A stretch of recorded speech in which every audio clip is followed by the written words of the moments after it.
శ్రీమద్భాగవతము దశమస్కంధము పూర్వార్ధము 13వ అధ్యాయము. బ్రహ్మదేవుడు గోపాలులను గోవత్సములను అంతర్ధానము చేయుట. శ్రీ శుకుడు పలికెను, పరీక్షిన్ మహారాజా, నీవు భగవద్భక్తులలో మేలు బంతివి, ఎంతయో అదృష్టవంతుడవు. అందువలననే నీవు సముచితమైన ప్రశ్న వేసితివి. శ్రీహరి కథలను పదే పదే వినుచున్నను నీకు తనివి తీరుటలేదు. వాటిని ఎన్ని మార్లు ఎంతగా విన్నను అవి కృంగొత్తగానే కనిపించుచుండును. కాముకులు స్త్రీలను గురించి మిగుల ఆసక్తితో మాటిమాటికి మాట్లాడెదరు, మయమరచి వినుచుండెదరు. అట్లే సత్పురుషులు శ్రీహరికి సంబంధించిన కథలను వింటూ కీర్తించుచు, మనసులో ధ్యానించుచు, నిరంతరము నిత్య నూతనముగా అనుభవించుచు మహదానందమును పొందెదరు. సారమును గ్రహించడు సాధుజనుల సహజ స్వభావములు ఇట్లే ఉండును కదా. పరీక్షిన్ మహారాజా, నీవు అడిగిన ఈ భగవల్లీలల విషయము పరమగోప్యమైనది అయినను తెలిపెదను, సావధానుడవై వినుము. సద్గురువులు భక్తి శ్రద్ధలు గల తమ ప్రియ శిష్యులకు ఆయా విద్యలలో గల గుప్త విషయములను కూడా సాకల్యముగా బోధించుచుందురు. ఆ విధముగా మృత్యురూపములో వచ్చిన అఘాసురుని వదనము నుండి గోపాలను రక్షించిన పిదప కృష్ణ భగవానుడు వారిని యమునా నదీ తీరమున గల ఇసుక తిన్నె మీదకి తీసుకుని పోయి ఇట్లు వచించెను. ప్రియమిత్రులారా, మిగుల రమ్యముగానున్న ఈ ఇసుక తిన్నె చూడముచ్చట గొలుపుచున్నది. ఇందలి ఇసుక స్వచ్ఛమై నిర్మలమై మెత్తగా నుండుట వలన ఇది మన ఆటపాటలకు అనువైనది. ఈ సరస్సునందలి పద్మములు బాగుగా వికసించి చక్కని పరిమళములను వెదజల్లుచున్నవి. ఆ సువాసనలకు ఆకర్షితములై వాటిపై జీరిన తుమ్మెదల యొక్క జుంకారములు, జలములలో విహరించుచున్న పక్షుల యొక్క కలకలా రావములు తీరమున గల వృక్షముల యందు ప్రతిధ్వనించుచున్నవి. మధ్యాహ్న సమయమైనది. మనము మిక్కిలి ఆకలిగొని ఉన్నాము కనుక మనము భుజించదము. ఆవుల దూడలు ఈ మధుర జలములను కడుపు నిండా త్రాగి మృదువుగానున్న ఇచ్చటి పచ్చికలను మేయిచు ఈ సమీపముననే హాయిగా తిరుగుచుండగలవు. అంతటా గోపబాలురు అట్లే అని ఉత్సాహముతో ఆవు దూడలచే నిర్మల జలములను త్రాగించిరి. ఒత్తుగా గుబురుగానున్న మెత్తని పచ్చికలు గల పల్లపు ప్రదేశములలో వాటిని నిలిపిరి. పిదప వారు అందరూ కృష్ణ భగవానునితో గూడి సంతోషముగా చల్దుల మూటలను విప్పి ఆరగింపసాగిరి. పద్మము యొక్క కర్ణికకు తామర దుద్దునకు చుట్టూను పత్రములు దట్టముగా శోభిల్లుచుండునట్లు వ్రజబాలురు శ్రీకృష్ణుని చుట్టూను చేరి పెక్కు వరుసలలో మండలాకారమున దగ్గరగా కూర్చుండరి. వారి ముఖములన్నీయును ఆ ప్రభువు వైపునకే తిరిగి ఉండెను. వారి కన్నులు ఆ స్వామినే దర్శించుచు ఆనందముతో వికసించి ఉండెను. అంతట వారు అందరూ తమకు నచ్చిన రీతిగా పూల రేకులను, చిగురుటాకులను, అంకురములను, పరుచుకొనియున్న గడ్డి పరకలను, పండ్లను, చిక్కములను, చెట్ల పట్టలను, చదునుగానున్న బండలను కంచములుగా చేసుకొని వేడుక పడుచు చల్దులను ఆరగించిరి. చద్ది అన్నము ఆరగించిరి. వారు ఎల్లరూ కృష్ణయ్యతో కూడి తాము తెచ్చుకుని ఆహార పదార్థములను తినుచు లొట్టలు వేయుచు వాటి రుచులను పరస్పరము ప్రదర్శించుకొనుచుండిరి. కొందరు తాము నవ్వుచు హాస్యోక్తులతో చిలిపి చేష్టలతో ఇతరులను నవ్వించుచు మురిసిపోవచుండిరి. ఈ విధముగా వారు చల్దులను ఆరగింపసాగిరి. యజ్ఞభోక్త అయిన ఆ కృష్ణ భగవానుడు కృష్ణప్రభువు తన చుట్టూనూ చేరియున్న గోపబాలుర మధ్య కూర్చుండి తన చతురోక్తులతో హాస్యోక్తులతో వారిని నవ్వించుచు చల్దులను ఆరగించెను. అప్పుడు ఆ స్వామి నడుమునకు గట్టిగా చుట్టుకొనిన దట్టిలో తన వేణువును జొనిపెను. కక్షయందు కొమ్ముబూరను వేత్రమును అంటే బెత్తమును ధరించెను. ఎడమ అరచేతియందు మేగడ పెరుగుతో నేతితో కలిపిన చల్ది ముద్దను, వ్రేళ్ల మధ్యలో ఊరగాయ మొక్కలను పెట్టుకొనెను.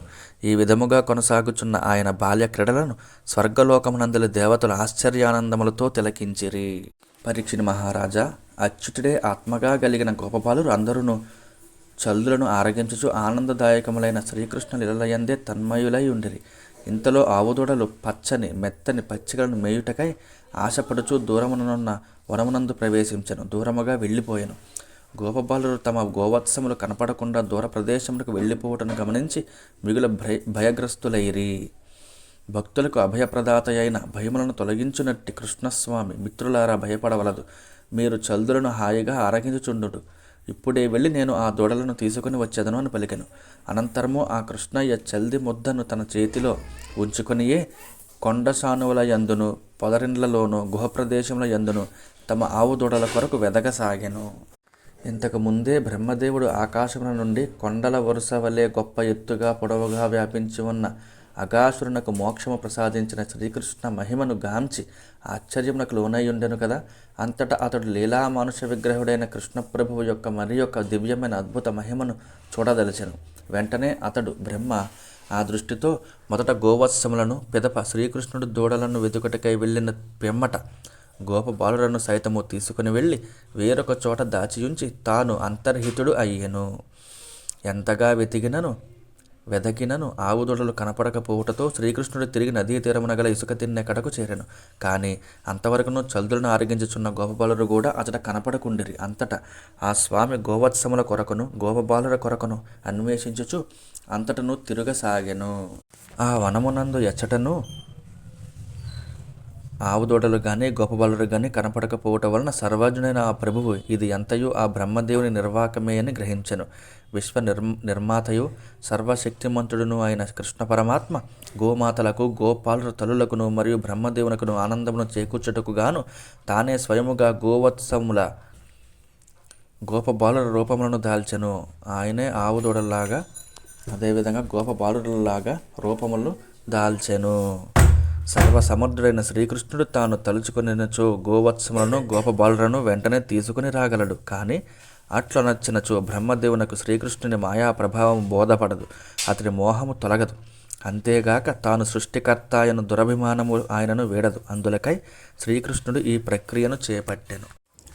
అప్పుడు ఆ కృష్ణయ్య దాల్చిన ఆవు దూడల గోపబాలుర యొక్క చేతులు, కాళ్ళు, శిరస్సులు, నడుములు, ముఖములు, వక్షస్థలములు, ముక్కులు, కన్నులు, చెవులు, పలువరుసలు మున్నగు అవయవములు అన్నీయును సహజమైన రీతిలో ఆ దూడలకు బాలురకు వలె అచ్చుగ్రుద్దినట్లుండెను. అంతేకాదు ఆ బాలురకు వలె చేతి కర్రలు, వస్త్రములు, దండలు, పిల్లన గ్రోవులు, కొమ్ము బూరలు, ఆభరణములు, వయస్సులు, మాటల తీరుతెన్నులు, స్వభావములు కలిగి ఏమాత్రమును భేదము లేకుండా విలసిల్లెను. దూడల రూపురేఖలలో కూడా కొంచెమైనను తేడా కనపట్టకుండెను. ఆ విధముగా ఆ స్వామి సర్వం విష్ణుమయం జగత్ అను శృతి వాక్యమును సార్థకమనొచ్చెను. దూడలను ఇండ్లకు మరలింపుడు అని ఆజ్ఞాపించడి నాయకుడును, మరలించడి గోపబాలురును, మరలిడి ఆవు దూడలను తానే అయి శ్రీకృష్ణుడు తన దివ్య లీలలను ప్రసరింపజేయుచు ఆడుచు పాడుచు బృందావనమునకు చేరెను. ఆయనే కాపరి, ఆయనే ఆవు దూడలు, ఆయనే బాలురు, అన్నీ ఆయనే. పరీక్షిని మహారాజా, ఈ విధముగా శ్రీకృష్ణుడు బాలుర దూడల రూపములలో మసలుచు గోపవాటికలో ప్రవేశించి వారి వారి దొడ్లలో ఆయా దూడలను యథాస్థానములకు చేర్చెను. గోపబాలుర రూపములతో వాళ్ళ ఇండ్లలో ప్రవేశించెను. వేణురవములను విన్నంతనే గోపబాలుర తల్లులు అందరూ పరిగెత్తుకుని వచ్చిరి. పిదప గోపబాలుర రూపములనున్న కృష్ణ పరమాత్మను తమ సంతానముగా భావించి చేతులు చాచి ఎత్తుకుని వారిని వాత్సల్యముతో తమ అక్కున చేర్చుకునిరి. ప్రేమాతిరేకమున వారి స్తన్యములు పొంగారెను. అంతటా ఆ తల్లులు అమృతతుల్యములైన తమ స్తన్యములనిచ్చి వారికి పరమానందమును గూర్చి తాము పరవశించిపోయిరి.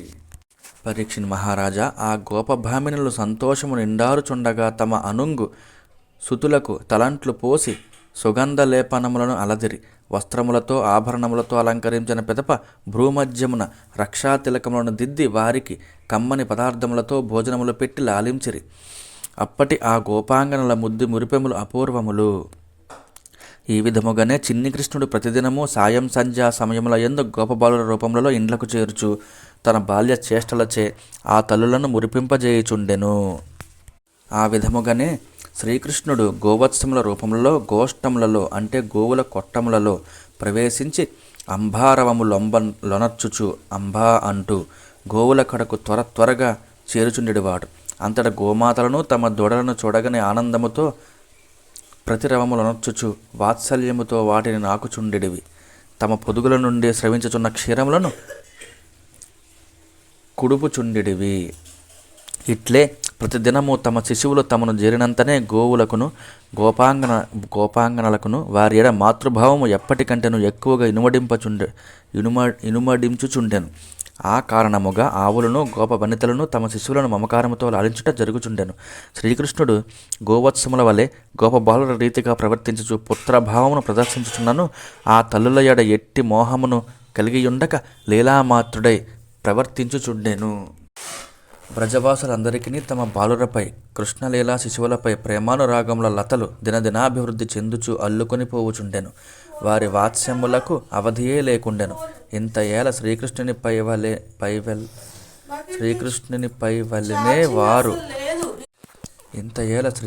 పైవలనే వారు ఇప్పటి తమ పిల్లల పైనను చక్కని మొక్కను చూపుచుండిరి. ఇట్లు 1 సంవత్సరము గడిచెను. ఈ విధముగా చిన్ని కృష్ణుడు బాలుర రూపములను దూడల ఆకారములను దాల్చి ఆ బాలురను ఆ దూడలను కాపాడుచునుటయే గాక తనను తాను రక్షించుకొనుచు గోపాలకుని వలె మసలుచుండెను. ఇట్లు ఆ స్వామి తన అద్భుతమైన మహిమచే బృందావనమునందును వనమునందును దాదాపు 1 ఏడాది పాటు విహరించెను. సంవత్సరము పూర్తియగుటకు 5-6 దినములు మిగిలియుండగా బలరామకృష్ణులు దూడలను మేపుచు వనమున ప్రవేశించిరి. అప్పుడు గోవర్ధనగిరి మీద పచ్చికలను మేయుచున్న ఆవులు పర్వతము క్రింద నేలపై సంచరించుచున్న తమ దూడలను దూరం నుండి చూచెను. అవి తమ దూడలను చూచినంతనే అంతులేని వాత్సల్యములో మునిగి తమను తాము మరచిపోయాను. అంతటా వాటిని గోపబాలురు ఆపుచున్నను లెక్క చేయక అవి దుర్గమమైన మార్గములలో వేగముగా పరిగెత్తుచు దూడల కడకు వచ్చెను. అప్పుడు వాటి పొదుగుల నుండి పాలు స్రవించుచుండెను. అవి మెడలు మూపురములతో కలిసిపోవునట్లు మోము పైకెత్తుకొని ఉండెను. అవి తోకలను పైకెత్తుకుని 4 పాదములను 2గా కనబడునట్లు ముందరి 2 కాళ్ళు 1గాను వెనుక గల 2 కాళ్ళు 1గాను కనబడినట్లు అతి వేగముగా పరుగెత్తెను.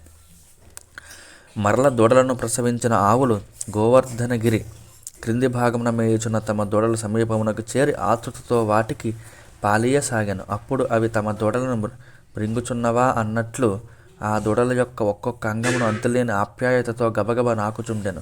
అంతటా గోపాలులు తమ ఆవులను ఆపుటకు చేసిన ప్రయత్నములు విఫలమైనందులకు మిగుల సిగ్గుపడిరి. కానీ ఆ ఆవులపై కోపమును ప్రకటించుచు వారు ఎత్తుపల్లములతో దుర్గమముగానున్న మార్గమున అతిశ్రమలకు వచ్చి తమ ఆవుల కడకు చేరిరి. అచట వారు గోవత్సములను తమ బాలులను కూడా చూచిరి. తమ పుత్రులు కనబడినంతనే ఆ గోపాలుర హృదయములు ప్రేమానురాగ ప్రవాహములో తడిసిపోయెను. వారిలో పొంగిపొర్లిన వాత్సల్య ప్రభావములతో గోవులపై వారికి కలిగిన కోపములు చల్లారెను. అంతటా వారు తమ తమ బాలులను ఎత్తుకుని అక్కున చేర్చుకునిరి. వారి శరములను మూర్కొనుచు పరమానంద భరితులైరి. వృద్ధులైన గోపాలురు తమ పిల్లలను గుండెలకు హత్తుకుని మిక్కిలి ఆనంద పరవశులైరి. పిమ్మట వారు అతి కష్టము మీద ఆ బాలకులను విడిచిపెట్టి వెళ్ళిరి. ఇండ్లకు చేరిన పిదప కూడా వారు తమ బాలుర ఆలింగన సౌఖ్యములను స్మరించుకొనుచుండుటతో వారి నేత్రల నుండి ఆనంద బాష్పములు స్రవించుచునే ఉండెను. వ్రజవాసులైన గోపాలురకును గోపకాంతలకును గోవులకును తల్లి పాలు త్రాగుట మానివేసిన సంతానముపై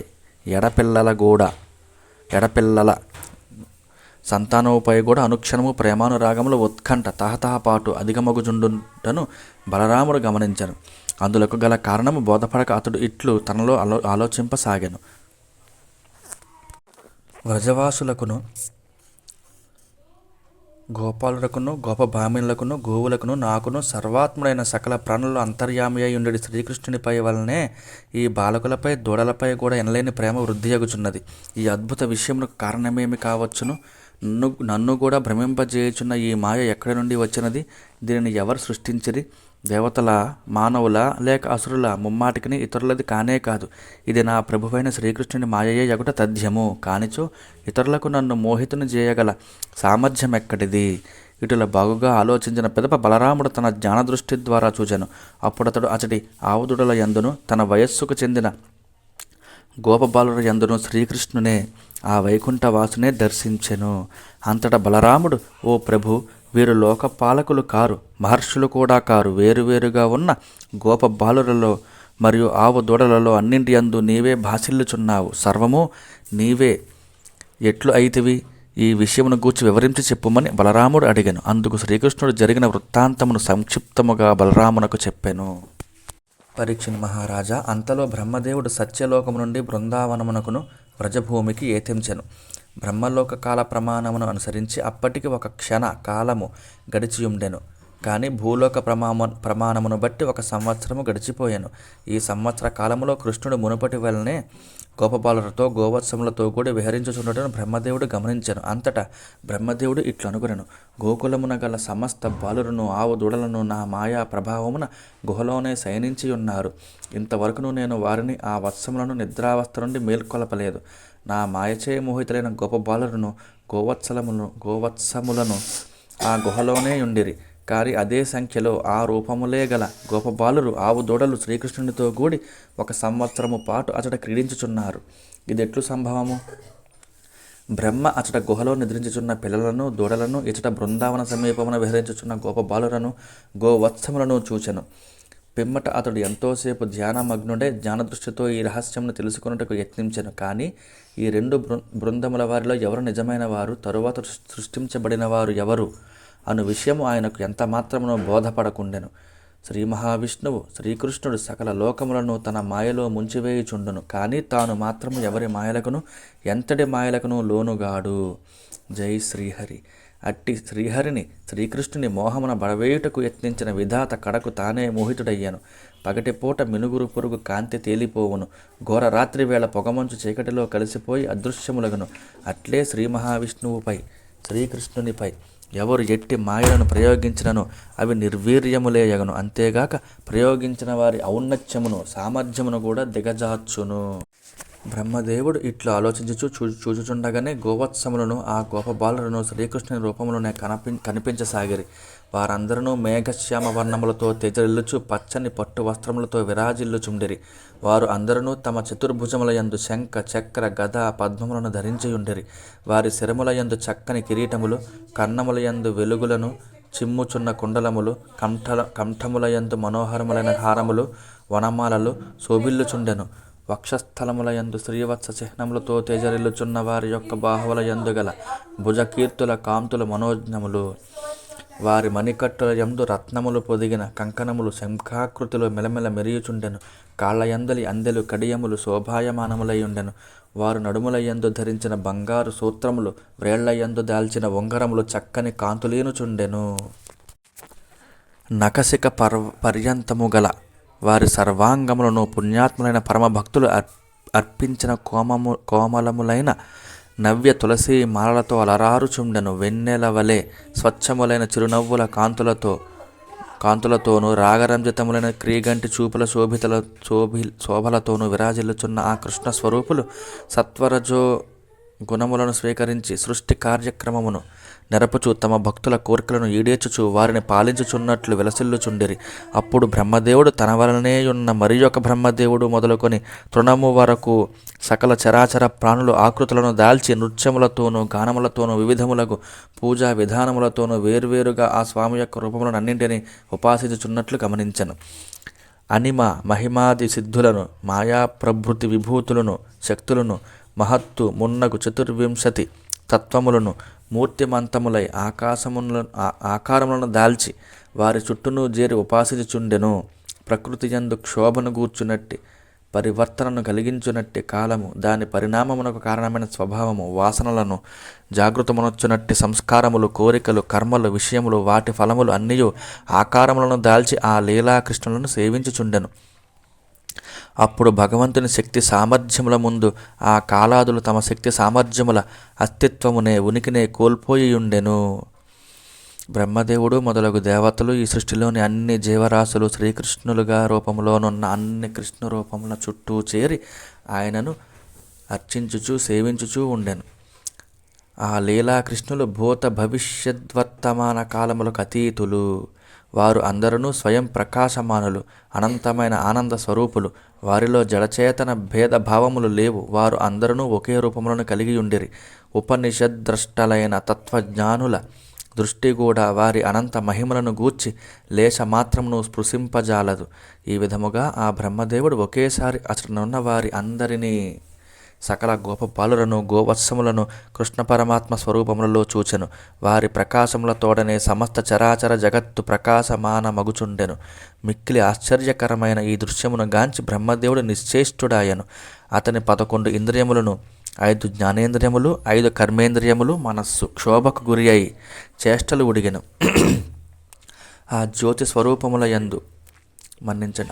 స్వరూపముల ముందు అతడు బ్రహ్మ ప్రజభూమి యొక్క అధిష్టాన దేవత ముందు, శ్రీకృష్ణుని ముందు ఒక బొమ్మ వలె నిలిచిపోయాను. పరీక్షిత్ మహారాజా, భగవంతుని స్వరూపము తర్కమునకు, ప్రత్యక్ష అనుమాన ప్రమాణములకు అందనిది. అతని మహిమ అసాధారణమైనది. అతడు స్వయం ప్రకాశమానుడు, ఆనంద స్వరూపుడు, మాయకు అతీతుడు. వేదాంతములు అంటే ఉపనిషత్తులు కూడా ఆ ప్రభువు స్వరూపము ఇట్టిది అని వర్ణింపజాలనివై నిషేధార్థముల ద్వారా నేతి నేతి అంటే ఇది కాదు ఇది కాదు అనే వాక్యముల ద్వారా సంకేతమొనర్చెను.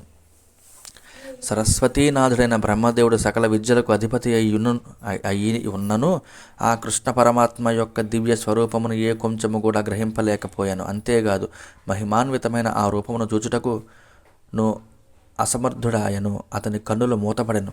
శ్రీకృష్ణ భగవానుడు బ్రహ్మదేవుని యొక్క ఈ మోహమును అసక్తతను గ్రహించి వెంటనే తన మాయ తెరను తొలగించెను.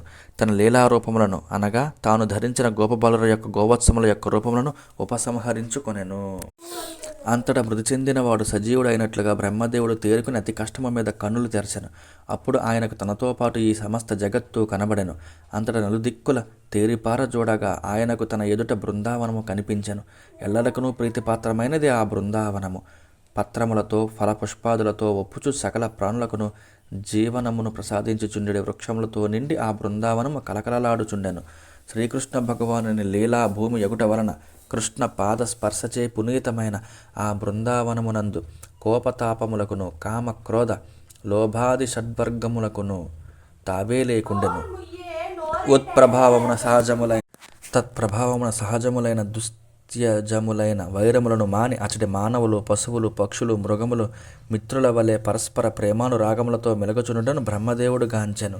బృందావనమును గాంచిన పిదప బ్రహ్మదేవుడు బాలకృష్ణుని వీక్షించెను.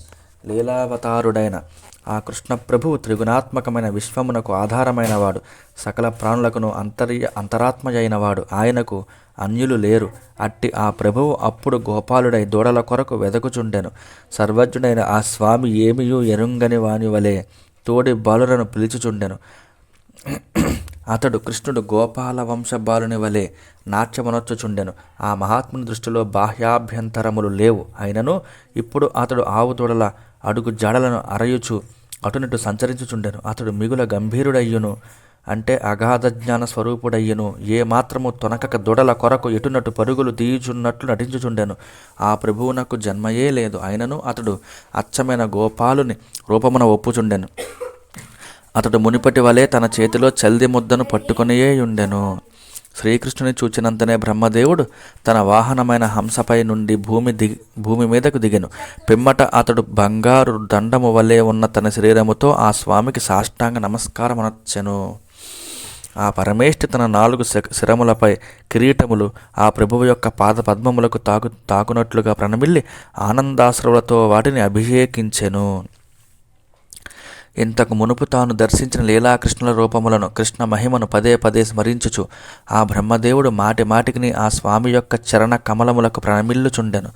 ఆ పితామహుడు బ్రహ్మ ఎట్టకేలకు తిన్నగా లేచి నిలబడి ఆనందరాశ్రువులను స్రవించుచున్న కన్నులను తుడుచుకొని ముక్తిప్రదాత అయిన కృష్ణస్వామిని కనులారా దర్శించుచు వినమ్రుడై వినమిత గాత్రుడై అంజలి ఘటించి ఏకాగ్రచిత్తుడై వణుకుచు ఆ స్వామిని ఆశ్రయించి బొంగురుపోయిన కంఠముతో స్తుతింపసాగెను. జై శ్రీహరి.